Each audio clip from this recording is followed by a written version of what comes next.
terakhir. Bapak Ibu yang kami hormati, hari ini kita sangat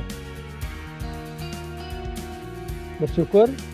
Kita sangat bersyukur karena di tengah-tengah kesibukan beliau, Pak Profesor Aris Junaidi hari ini sudah hadir bersama-sama dengan kita untuk menyampaikan paparan dengan judul pembelajaran jarak jauh sebagai new normal. Sebelum kita mulai paparan dari Pak Profesor Aris Junaidi, izinkan saya membacakan CV singkat beliau.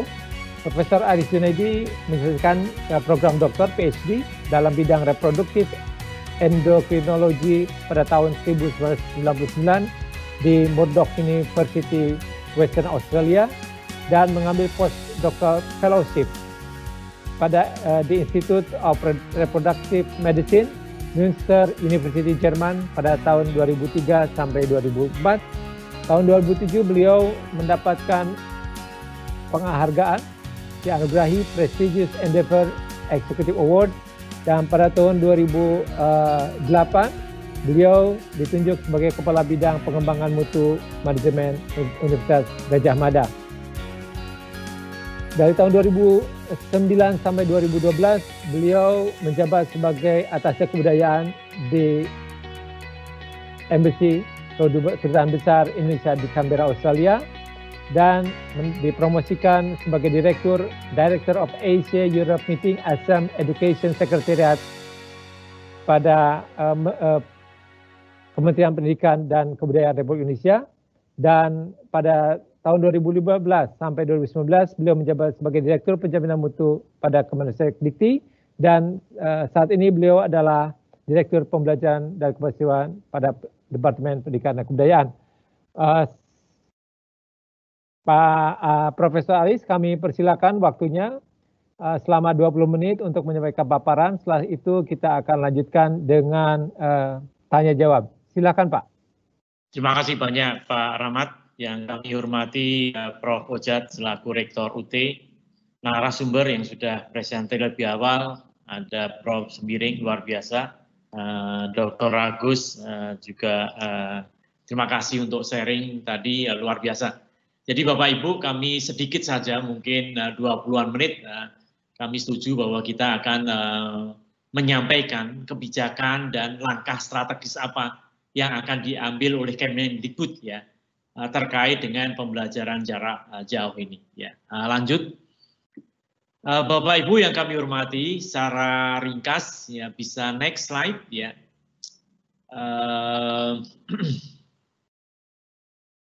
Ya, jadi ini sekilas saja. Kemarin di pertemuan sebelumnya sudah kami sampaikan terkait dengan PJJ ini. Tentu saja Bapak UT ini sebagai pelopor yang sudah 35 tahun running ya untuk universitas ini, dan supportnya sudah luar biasa. Dan pendidikan tinggi ini baru tahun 2014 ya kita menancapkan fondasi ya untuk menyelenggarakan MOOCs di Indonesia dan di jenjang pendidikan tinggi. Dan kemudian perkembangan teknologi semakin mendorong untuk eksistensi penyelenggaraan PJJ ini, dan kita terasa sekali bahwa di pandemi COVID-19 ini menjadi satu keniscayaan ya, semuanya harus melakukan PJJ atau online learning. Dan baru saja SKB 4 Menteri ini juga menyatakan bahwa sampai akhir Desember 2020 tetap menggunakan online learning ya, pembelajaran jarak jauh, dan harus work from home dan study from home ya. Lanjut. Nah, next ya. Jadi kita lengkapi dengan peraturan menteri ya, regulasi ini Permendikbud yang sudah terbit bersama-sama dengan kebijakan Kampus Merdeka, Merdeka Belajar, ada Permen nomor 7, akreditasi nomor 5, dan Standar Nasional Pendidikan Tinggi nomor 3. Ini bersamaan. Intinya di Permendikbud nomor 7 ini diatur betul apa sebetulnya ruang lingkup PJJ ini. Baik di tingkat perguruan tinggi, di tingkat program studi maupun di tingkat mata kuliah. Jadi ini semua diatur di dalam Permendikbud ya. Lanjut. Next ya. Bisa next slide ya. Iya, jadi ini tadi kami sampaikan sekilas tentang roadmap SMADA, ya, Sistem Pembelajaran Daring Indonesia.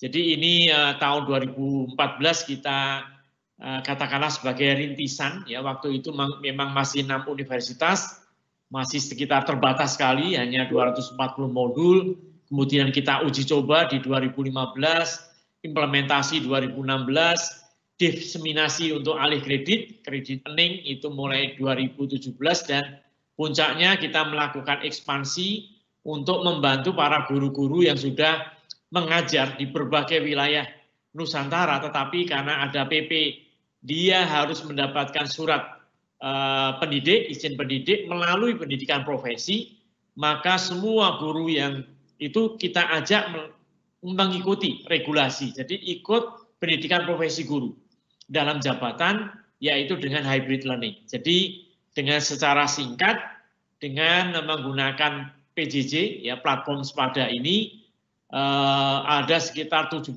ribuan peserta, ya kemudian bisa ikut uji kompetensi, lulus dan mendapatkan sertifikat pendidik.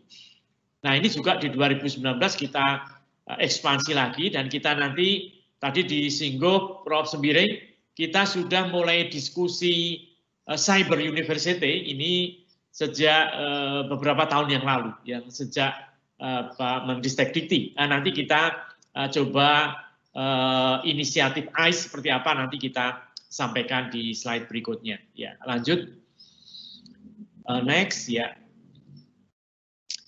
Nah, jadi SMADA ini memang luar biasa. Jadi platform kita ini memang semakin berkembang, ya. Jadi ini sebagai agregator, ya, kita tahu seperti bahwa provider bisa berbagai dari semua pihak, dari pakar, dari expert, dari individual, dari university, ya, sebagai course provider, kemudian dari program studi, ya, kemudian kita review apakah materinya betul-betul memenuhi standar yang kita inginkan, baru kita launch sebagai services, ya, sebagai open content, open courses, online courses, sehingga bisa dimanfaatkan oleh user, baik mahasiswa, dosen, maupun di publik maupun di institusi pendidikan tinggi. Ya. Nah, lanjut. Next, ya. Nah, jadi kita dorong juga selain platform yang ada di SMADA maupun di kuliah daring, di mana kita punya kerjasama dengan Google, kita juga mendorong semua perguruan tinggi yang LMS-nya bagus mempunyai materi daring untuk dimasukkan di dalam platform kita. Kita juga mendorong agar mahasiswa kita selama 2020, selama pandemi ini juga mengakses materi-materi online dari perguruan tinggi internasional yang terkemuka, ya. Melalui misalnya tadi ada disebutkan juga Coursera, kemudian edX, ya. Jadi itu kita dorong untuk memanfaatkan itu. Tidak hanya situs-situs pembelajaran yang kita sediakan, tapi juga kita dorong internasional. Kita punya kerjasama cukup baik dengan Huawei, baru mulai. Kita juga punya dengan USAID, kemudian Tanoto Foundation, kemudian ada apalagi selain Huawei ada berbagai ini kerjasama yang sudah kita bina. Ya, lanjut. Amazon juga, ya, Cisco, ya, semuanya kita gandeng, ya. Lanjut. Nah, kemudian Bapak Ibu kita sedikit nanti akan mendiskusikan. Jadi intinya kebijakan Kementerian Ristek Dikti di dalam era pandemi dan ke depan, ya. Ini kita menyediakan platform yang tadi sudah kami sampaikan melalui pembelajaran daring ada di spada.kemdikbud.go.id. Kita juga bagi perguruan tinggi dengan keterbatasan online resources-nya, maka Dikti menyediakan kuliah daring.kemdikbud.go.id dan platform ini adalah bentuk kerjasama dan dukungan dari Google dalam mendukung implementasi pembelajaran daring. Kita juga bekerjasama dengan semua provider, karena Kemenkominfo mensupport semua provider diundang untuk mengatasi solusi agar misalnya masalah jaringan, masalah paket internet yang murah, paket dan seterusnya itu kita lakukan. Dan Bapak Ibu ketahui kita melakukan serial pelatihan untuk peningkatan kapasitas dosen terkait dengan apa itu PJJ, bagaimana menyiapkan modul materi, bagaimana membuat animasi sampai model assessment-nya. Itu kita lakukan secara berseris selama 2 bulan ke depan. Jadi ribuan yang sudah mendaftar dan kami juga sudah meminta ke Pak Rektor agar narasumber dari UT bisa ikut berkontribusi di dalam pelatihan-pelatihan yang kita selenggarakan secara berseris.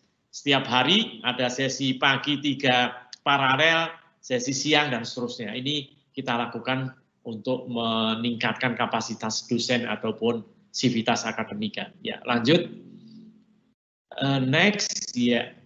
Nah, kita mungkin bisa diskusi sedikit tentang apa yang sudah kita rintis. Nah, ini tentu saja ini adalah tantangan dan harapan kita. Tadi sudah kami sampaikan, ini kita diskusikan bersama ya dengan semua provider, bahkan lintas kementerian ya, bagaimana agar akses internet bagi daerah-daerah tertentu itu juga ada solusinya. Kemudian yang kita menjadi tantangan kita, keterbatasan konten atau materi pembelajaran daring yang baik itu kita sangat minim, sehingga kita mengeluarkan hibah IPD ya. Jadi inovasi pembelajaran daring, nanti hibah itu kita berikan ke prodi. Kalau itu materi itu sudah tersaring, nanti akan masuk di platform Spada kita. Dan kita dorong untuk quality assurance-nya untuk pembelajaran daring, ini juga perlu menjadi perhatian kita. Ya, lanjut. Next, ya. Nah, jadi ini strategi, kita mungkin minta waktu sedikit, strategi penguatan pembelajaran daring untuk pendidikan tinggi ini ada jangka pendek, jangka menengah, dan jangka panjang. Jadi kita, jangka pendek kita, ya selain kita menyediakan situs-situs pembelajaran yang digratiskan, ya, bantuan pembiayaan ini untuk peningkatan inovasi pembelajaran digital, berupa hibah, dan juga pelatihan yang berseris tadi. Jangka menengah adalah penguatan infrastruktur baik secara maupun teknologi pembelajaran daring, ini kita bantu. Dan jangka panjangnya yaitu seperti ICE Institute yang sudah kita gagas cukup lama, bertahun-tahun ini ya, untuk Institut Pendidikan Cyber Indonesia yang kita rintis dan saat ini memang belum goal. Nanti kita cerita sedikit tentang ICE, tadi juga Prof. Sembiring juga sudah menyinggung terkait dengan cyber ini. Ya, lanjut. Nah, ini jangka pendek, menengah, dan jangka panjang untuk pembelajaran daring. Ya, lanjut. Nah, model ICE Institute atau Institut Pendidikan Cyber Indonesia ini intinya adalah nanti resource for e-learning ini bisa dari berbagai sumber ya. Jadi ICE Institute itu sebagai marketplace of online courses ya. Kalau di Australia, Bapak Ibu mungkin kenal Open University itu sebagai marketplace juga, jadi perguruan tinggi yang tergabung itu hanya mengirimkan resource for e-learning-nya, umumnya berupa prodi, bukan mata kuliah, ya. Jadi berupa program yang dilakukan secara daring. Jadi bisa dari institusi pendidikan tinggi, dari industri, dari MOOCs, atau organisasi individual, community, yaitu bisa menyampaikan resource for e-learning. Kemudian ICE Institute itu sebagai marketplace-nya. Jadi nanti mahasiswa tinggal apply atau submit e-learning course for verifikasi and curation. Ya, kemudian diverifikasi. Jadi nanti student itu bisa ikut berpartisipasi, akses di dalam marketplace ini. Kemudian selected learning courses yang dihadapkan. Kemudian nanti sertifikat pengakuan bahwa mahasiswa tersebut sudah lulus dari materi-materi yang dia ambil. Ya, lanjut. Nah, ini sudah kita gagas cukup lama dan ini tentu saja nanti akan kita cantolkan begitu ya. Saya dengar di akhir tahun 2019, awal 2020 nanti akan dititipkan di UT. Ya. Ini bisnis modelnya dari ICE Institute yang tadi, bahwa nanti mahasiswa itu bisa cert ya, language courses-nya seperti apa, the most reputable university yang mana, kemudian baru dia masuk di ICE, kemudian di situ ada daftar degree yang dia inginkan nanti, ada number of list of courses yang akan diambil, kemudian ada institut, ya, kemudian difilter di situ dan mencapai sasaran target courses yang diinginkan. Ya. Kemudian mahasiswa tentu saja ada payment-nya, ya, kemudian learning proses itu akan berjalan. Jadi bisnis modelnya itu kemudian mendapat pengakuan di akhir setelah proses ini. Ya, lanjut. Next, ya. Nah, kemudian sebagai marketplace, ya. Jadi online courses ini, ICE Institute atau Institut Pendidikan Cyber Indonesia ini sebagai marketplace tadi, ya. Jadi a gallery of all online courses, ya, being offered in Indonesia melalui ICE Institute ini, ya. National e-learning registry through a process of verifikasi and curation, ya. Kemudian ada micro credential atau digital badges, ya. Sertifikat of compliance of online courses itu di akhir. Kemudian ini tentu saja sebagai flexible learning karena freedom of learning, ya. Bisa anytime, anywhere, anybody, ya. Akses equality, ya. Kemudian bisa transfer order ataupun credit earning atau transfer scheme. Kemudian baru mendapatkan sertifikat of completion of the online courses. Jadi inilah sebagai marketplace yang sudah kita gagas cukup lama. Ya, lanjut. Nah, kemudian antara ini function of ICE Institute itu sendiri, ya, ini adalah verify and curate, ya, if necessary, and register online courses, ya, sebagai quality assurance-nya. Manage online courses gallery as a marketplace dan manage record of learning experiences and certification. Ya, lanjut. Nah, kemudian yang berikutnya, posisinya di mana ICE Institute ini? Jadi ini kalau kita lihat antara supply driven, ya, antara demand driven dan supply driven, kita itu ada di demand, ya, secara regionally accredited. Jadi supply-nya bisa macam-macam, ya, ada future learning, kelas sentral, ada edX, Coursera tadi, ya. Tapi demand-nya driven itu kita ada di ICE Institute ini. Jadi begitu banyaknya nanti kita bisa cost fleksibel dan seterusnya, itu posisinya kita ada di sebelah kanan atas, ya.